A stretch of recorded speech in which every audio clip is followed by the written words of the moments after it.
Con respecto a la violencia, vos sabes que me preocupa a mí sobremanera que vivimos una sociedad violenta, de muy diversas formas.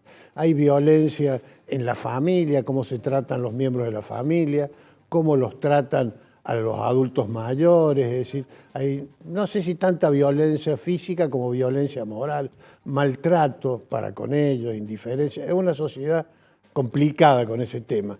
Ni qué hablar en la escuela, que los profesores son unas víctimas y temerosos. Y cuando hablo de profesores, hablo de las maestras de jardín, primaria, secundaria, que tienen terror y pánico de educar, retar a los chicos, porque cualquier cosa que hagan corren el riesgo de sufrir violencia de los padres, de la familia, de los niños, y los directores en general que no quieren tener problemas, se lavan las manos y entonces, ¿qué hacen los maestros? Frente a estas reacciones violentas, no educan como deberían educar o orientar o corregir en general a los alumnos, a los niños. Estoy, por supuesto, generalizando, hay honrosas excepciones que no es así.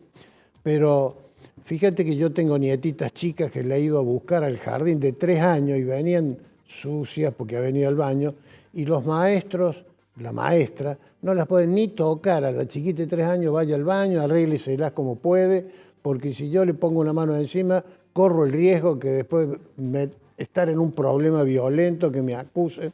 Es decir, es tremendo. Y bueno, ¿qué va a hacer? Se ha ido a un extremo al otro. Ni qué hablar, Ariel, lo que ocurre en las fiestas, que terminan alcoholizados y con drogas, las agresiones que hay entre los concurrentes, que terminan muchas veces en casos de asesinatos, de violencia, de lesiones, las protestas que vemos en la calle. Por suerte en Córdoba no son tan violentas o graves como en la ciudad de Buenos Aires, pero queman los contenedores, agresivos en los gritos. Es decir, yo que tengo mi oficina en el centro, muchas veces tiene temor por reacciones violentas, por cómo uno está vestido, porque sospechan de que no participás de la protesta o que estás en contra. En fin, uno está con temor en la calle. Y vemos casos de violencia que eran propios del régimen nazi o de otros sistemas, de la Venezuela de Chávez. El escrache al diputado es una cosa que le llevaron materia fecal, desperdicio, y lo más grave de este hecho tan violento es que lo que lo hicieron son funcionarios públicos de la provincia de Buenos Aires que cobran sueldo, que le pagamos con nuestros impuestos, y hay detenidos, lo mismo que ha ocurrido con los que entraron en TN y rompieron, agredieron, también funcionarios públicos. Es decir, reacciones violentas. Yo admito que puede haber discrepancia, pensar distinto, tener distintas visiones o proyectos de país, pero la violencia no conduce a nada positivo. Y no me puedo dejar de opinar sobre un tema que vemos hoy, la violencia verbal, la violencia en las discusiones de los legisladores, que más que discutir ideas y proyectos, entran en la descalificación personal, cállate que vos sos un gato, sos una estúpida, sos una bruta. Es decir, cosas que si uno no termina de sorprenderse, pero totalmente huérfanos de ideas en la discusión. Están en lo personal y muy agresivos entre ellos. Y no puedo dejar de mencionar al presidente. El presidente incurre en una violencia y en una descalificación para con los adversarios, para con los periodistas, que a mí me sorprende los epítetos que emplea contra ellos. Y bueno, si el presidente incurre en un léxico tan violento, que de allí para abajo me imagino que es una cosa tremenda. Yo cuando iba al colegio, y todavía subsiste, había un frontispicio que decía: no digas palabras soeces porque a ti mismo te envilece. Y eso me marcó a fuego a mí desde la niñez, de intentar hablar bien, de no agredir, de no emplear insultos, porque eso a uno lo descalifica, lo envilece, como decía el frontispicio. Y vinculado al tema de la violencia, me preocupa mucho, pero antes de entrar al tema de la inseguridad, lo que yo quiero reflexionar es qué se hace en la educación, en la escuela, con respecto a la educación en las formas de diálogo. Nosotros los abogados tenemos como un avance los modos alternativos de solución de conflictos, que son a través de la conciliación, de la mediación y el arbitraje, para evitar la violencia de un juicio, la confrontación. Entonces tenemos que cultivar el buen trato, el diálogo. Yo creo que en la educación hay un gran déficit porque desde la escuela primaria se debería educar a los niños en forma permanente y constante en que la mejor forma de convivir es a través del diálogo, de los buenos modales, del intercambio de ideas y no en forma violenta, con insultos, con violencia física. Vos has visto que cada 2 por 3 hay alguna víctima que sale y lo apalean porque no le gustó la música o porque se pelearon por el resultado de un partido de fútbol. Hay en colegios que los echan a los padres que van a presenciar el juego de sus hijos por la forma agresiva que tratan al referee, a los alumnos del otro equipo. Es de no creer esta violencia que uno dice, pero se están peleando por un juego amistoso de chicos de 7, 8 años, y yo he presenciado cuando los expulsan a los padres. Si así son los padres que deberían dar el ejemplo, ¿qué podemos pretender de los niños? Y paso a otro tema, que es el tema de la inseguridad.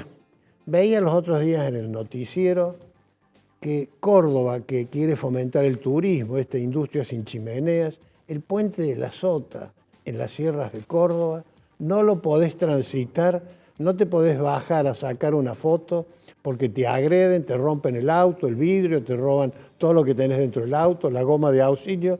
Y lo más insólito es que cuando te vas a quejar a la autoridad, a la policía con jurisdicción en ello, te dicen, no, bueno, ¿y qué podemos hacer? Sabemos que esto ocurre.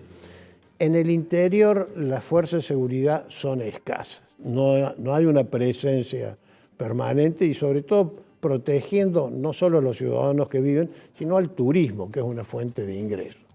Pero como no quiero hacer solo críticas, quiero hacer una ponderación. En el barrio donde yo vivo, desde hará 2 o 3 semanas, hay un servicio que se llama Policía en Alerta, que son esos autitos pequeños de la policía con luces que están dando vueltas las 24 horas, o sea, de día y de noche. Y bueno, la presencia de la autoridad es disuasiva. La seguridad que tanto los que no vivimos en barrios privados y los que viven en barrios privados en alguna medida también, y este sistema de policía en alerta debería ser implementado, yo te diría, en toda la ciudad, en toda la provincia, en la medida de lo posible. Porque la presencia de la autoridad ya impone respeto, disuade, ya es más difícil que se produzcan hechos delictivos. Eso yo creo que es positivo, Ariel. Y después, pese a que nuestro invitado es político, pero yo creo que es una excepción a la regla, no puedo callar el desprestigio de nuestra clase política. Hemos visto lo que ha ocurrido en la legislatura, en el Senado de la provincia de Buenos Aires, donde los senadores han aprobado, todavía no es ley porque tiene nada más que la sanción de la Cámara de Senadores, la reelección continua, la reelección permanente de ellos, lo cual es lo más contrario a una sana democracia, porque la democracia, la alternancia, es algo que hace a la salud del sistema. Y eso es para mí muy negativo y bueno, tenemos el mejor ejemplo que Infran en Formosa, que hace 40 años y es la provincia más pobre, más miserable, y él sigue en el cargo. Y después otro hecho, para ser puntual, que a mí me pareció, no sé si será ilícito, porque yo creo que no está previsto en la legislación, lo que ha hecho el legislador nacional de Loredo con el gobernador Yarlora.